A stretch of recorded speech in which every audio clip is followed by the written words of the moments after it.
दोस्तों, आज हम बात करने वाले हैं छत्तीसगढ़ के गरियाबंद जिले में हुई नक्सलियों से मुठभेड़ के बारे में, जिसमें 27 नक्सलियों के मारे जाने की खबर है और 14 के शव और हथियार भी बरामद कर लिए गए हैं। इनमें 1 करोड़ का इनामी जयराम उर्फ जलपति समेत कई कमांडर भी मारे गए हैं। सभी 14 नक्सलियों के शव लेकर जवान जिला मुख्यालय गरियाबंद पहुंच चुके हैं। रविवार रात को छत्तीसगढ़ और उड़ीसा की ओर से ज्वाइंट ऑपरेशन चलाया गया था। सोमवार को गरियाबंद के भालू डिग्गी जंगल में दिन भर रुक रुक कर फायरिंग हुई, जो मंगलवार को भी जारी रही। करीब 1000 जवानों ने नक्सलियों को घेर लिया था, जिसमें हमारे 2 जवान भी घायल हुए हैं और 20 जनवरी को घायल हुए एक जवान को एयरलिफ्ट कर रायपुर लाया गया, जिसमें एसओजी जवान के पैर में गोली लगी थी। इसी तरह 21 जनवरी को मुठभेड़ में एसओजी नोआपाड़ा का आरक्षक घायल भी हुआ था।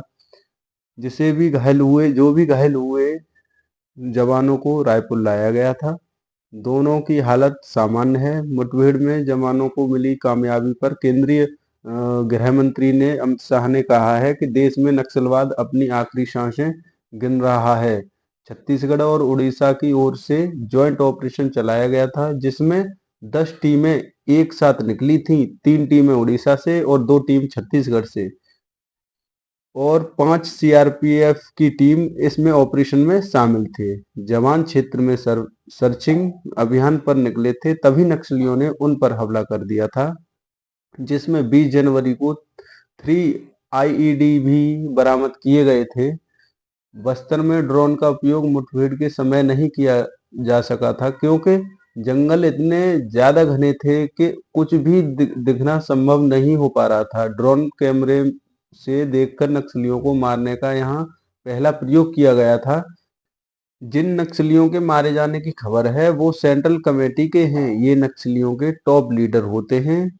गरियाबंद में अब तक डीवीसीएम और एसीएम ही मूवमेंट करते थे, लेकिन पहली बार टॉप लीडरों की मौजूदगी इस तरफ दिखी है। लेकिन इसका कारण ये भी हो सकता है कि बस्तर में अबूझमाड़ तक फोर्स के कैंप बन चुके हैं। अबूझमाड़ और पामेड़ ही नक्सलियों का सबसे सुरक्षित ठिकाना था, लेकिन लगातार इनकाउंटर से नक्सली गरियाबंद की तरफ भागे होंगे, इसका ये आंकड़ा लगाया जा रहा है। बस्तर के बाद गरियाबंद का मैनपुर इलाका उड़ीसा से लगा हुआ है। दोनों राज्यों में आने जाने के लिए ज्यादातर जंगल का रास्ता आसान है। छिपने के लिए ठिकाने हैं। नक्सली धमतरी के सिहावा, कांकेर, कोंडागांव होते हुए यहाँ से भी उड़ीसा भाग सकते हैं।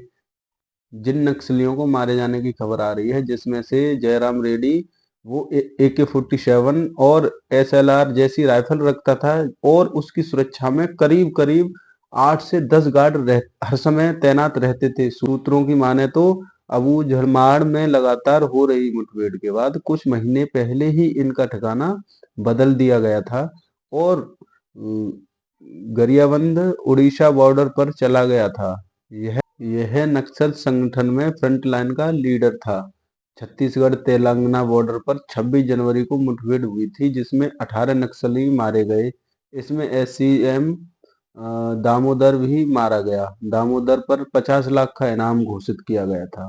फोर्स ने 12 नक्सलियों के शव बरामद किए हैं, जिसमें 10 की पहचान कर ली गई है। मरने वाले में 5 महिला नक्सली भी शामिल हैं। इसमें लगभग 5 महिला नक्सली भी शामिल हैं। इन पर कुल 59 लाख रुपए का इनाम था। 6 नक्सलियों के शव को खुद नक्सल संगठन के लोग साथ लेकर चले गए। इसमें से अब तक 2024 से 2025 तक यानी 1 साल में लगभग हुई मुठभेड़ जो इस प्रकार है, जो आप स्क्रीन पर देख रहे हैं।